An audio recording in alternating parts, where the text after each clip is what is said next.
Oke baik, selamat datang kembali bersama saya Jidan Syarul pada ruang cerita eksklusif pada kali ini dari mahasiswa komunikasi dan penyiaran Islam di KPI UIN SMA Banten. Jadi saya Jidan siap menemani Anda pada kali ini untuk mengupas tuntas setiap cerita dan pengalaman belajar saya yang di minggu ketiga ini. Jadi di pertemuan kali ini kita akan menyaksikan sebuah karya dari kelompok 1 yang menurut saya itu bukan hanya sekedar tugas biasa. Jadi tapi sebuah terobosan yang disajikan dengan lengkap. Mereka berhasil membuat sebuah simulasi berita yang detail dan menghibur. Walaupun ada beberapa kendala ya, seperti proyektor yang lambat ataupun ini mungkin minggu kedepannya bisa berjalan dengan lancar. Jadi seperti yang kita tahu bahwa membuat berita itu butuh kolaborasi tim yang solid dan juga alat-alat yang harus lengkap.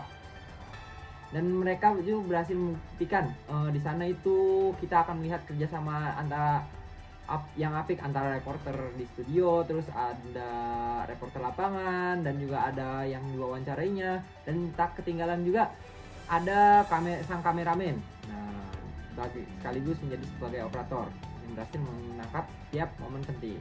Nah, di situ mungkin kita akan lihat beberapa cuplikan dari mereka. Oke, kita lihat.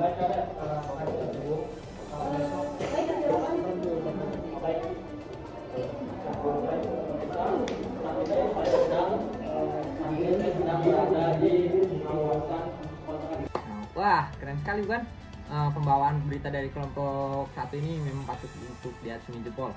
Meskipun ada kendala-kendala, beberapa kendala ya, seperti kurangnya persiapan dari kelompok dan juga alat-alat yang minim. Mungkin di minggu ke depan untuk kelompok selanjutnya persiapannya sudah dimaksimalkan. Tapi justru disitulah esensi dari proses belajar mahasiswa kan. Jadi mereka juga sudah menunjukkan kerjasama tim yang solid dan juga semua berperan sudah dimainkan dengan baik. Nah, tentu jadi bekal berharga untuk kita semua dan belajar untuk kelompok-kelompok selanjutnya agar bisa lebih baik lagi. Oke, jadi lanjut ke materi selanjutnya. Materi yang dibahas dari materi yang dibahas dari Pak Adi di learning di pembahasan materi ke minggu ketiga ini, apa yang membedakan antara wawancara dan juga reportase ya. Jadi di sini apa sih wawancara itu?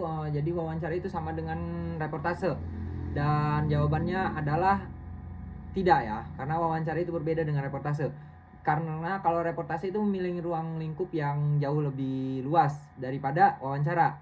Sedangkan wawancara itu merupakan salah satu jenis dari teknik reportase itu. Nah, wawancara itu merupakan proses atau pencarian data berupa pendapat ataupun pandangan ataupun pengamatan seorang yang akan digunakan untuk sebagai salah satu bahan menulis karya jurnalistik. Dari wawancara sebuah berita dapat dan dilaporkan kepada masyarakat. Nah, seperti itu. Nah, terus ada interview. Apakah interview itu sama dengan wawancara? Nah, jawabannya itu iya. Karena interview itu dari bahasa Inggrisnya wawancara. Nah, interview adalah wawancara ataupun teknik wawancara yang dilakukan dari seorang penanya ataupun reporter ataupun wartawan kepada seorang narasumber membahas suatu topik ataupun permasalahan. Nah, jadi interview itu sama dengan wawancara, dan wawancara itu sama dengan tanya jawab. Nah, karena ada wawancara itu ada tanya jawab. Terus proses interview itu ada yang bertanggung jawab melibatkan reporter, wartawan, interview, terus narasumber dan juga kameramen. Nah, seperti yang dicontohkan dari kelompok 1 itu tadi. Oke, teknik dalam melakukan wawancara itu ada banyak ya. Oke, selanjutnya kita akan membahas syarat-syarat dalam melakukan wawancara. Syaratnya itu yang pertama itu mempunyai tujuan yang jelas. Apa sih tujuannya itu? Sama kayak menyusun tornya itu dulu. Adalah pembagian tugas kelompok dari Pak Adi.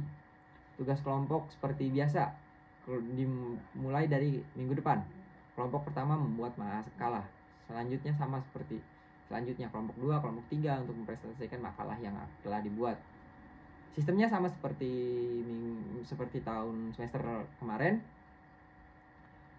Kita harus mencari tema, judul dari materinya sudah ada, kita tinggal mencari temanya saja dan kita membuat makalah tersebut dengan baik dan benar.